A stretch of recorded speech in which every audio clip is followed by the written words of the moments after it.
ഗൗരിയുടെ മരണം ഉടൻ ഗൗരിയെ വകവരുത്താൻ അവൻ എത്തിക്കഴിഞ്ഞു. അതെ, ഞെട്ടിക്കുന്ന പ്രൊമോയാണ് ഗൗരി ശങ്കരം ഇന്ന് പുറത്തുവിട്ടിരിക്കുന്നത്. എല്ലാവർക്കും MNP ടോക്സിലേക്ക് സ്വാഗതം. അപ്പോൾ ഇന്ന് ഗൗരി ശങ്കരത്തിൻ്റെ ഞെട്ടിക്കുന്ന പ്രേക്ഷകരെയെല്ലാം എന്താ പറയുക മുൾമുനയിൽ നിർത്തുന്ന ഒരു പ്രൊമോ തന്നെയായിരുന്നു ഇന്ന് പുറത്തു വന്നത്. ശങ്കറിൻ്റെ വീട്ടുകാരെല്ലാം ചേർന്ന് ശങ്കർ അറിയാതെ ഗൗരിയെ ഒരു തെളിവും കൂടാതെ വകവരുത്താൻ പോകുന്നതിൻ്റെ സൂചനകൾ നമ്മുടെ കമല വന്ന ഗൗരിക്ക് കൊടുക്കുന്നുണ്ട്.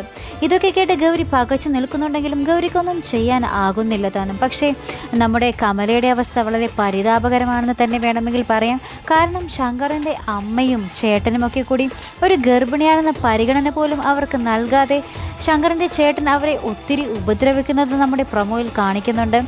ഒത്തിരി സങ്കടം നൽകുന്ന രംഗങ്ങളായിരുന്നു അതെല്ലാം. കാരണം ഗൗരിയുടെ കൂടെയാണ് കമല നിൽക്കുന്നത് എന്നുള്ള ഒരു ഒറ്റ കാരണം കൊണ്ടാണ് ഒരു പെണ്ണാണ് അല്ലെങ്കിൽ ഒരു ഗർഭിണിയാണെന്നുള്ള ഒരു പരിഗണന പോലും ഇല്ലാതെ ശങ്കറിൻ്റെ ചേട്ടൻ അടിച്ച് അവശനിലയിലാക്കുന്നത് കമലയെ.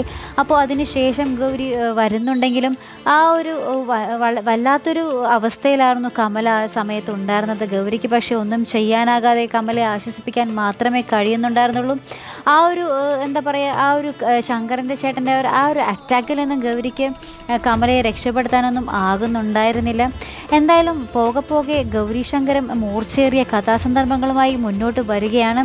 ഇനി വരും എപ്പിസോഡുകളിൽ എന്തൊക്കെയായിരിക്കും നടക്കാൻ പോകുന്നതെന്ന് നമുക്ക് കണ്ടു തന്നെ അറിയേണ്ടതുണ്ട്. കാരണം ധ്രുവൻ്റെ ആ വരവും ശങ്കറിൻ്റെ വീട്ടുകാരുടെ ആ പകയുമെല്ലാം ഗൗരിയെ എങ്ങനെ ബാധിക്കുമെന്നുള്ളത് നമുക്ക് കണ്ടു തന്നെ അറിയണം. അപ്പോൾ ഇതുപോലുള്ള പ്രൊമോ റിവ്യൂസും എപ്പിസോഡ് റിവ്യൂസൊക്കെ ആയിട്ട് ഞാൻ നിങ്ങളുടെ മുന്നിൽ എത്തുന്നതായിരിക്കും. അപ്പോൾ നിങ്ങൾ ആദ്യമായിട്ടാണ് ഈ ചാനൽ കാണുന്നതെങ്കിൽ ഉടൻ തന്നെ സബ്സ്ക്രൈബ് ചെയ്ത് സപ്പോർട്ട് ചെയ്യുക. അപ്പോൾ അടുത്ത വീഡിയോയിൽ കാണുന്നത് വരേക്കും ബൈ.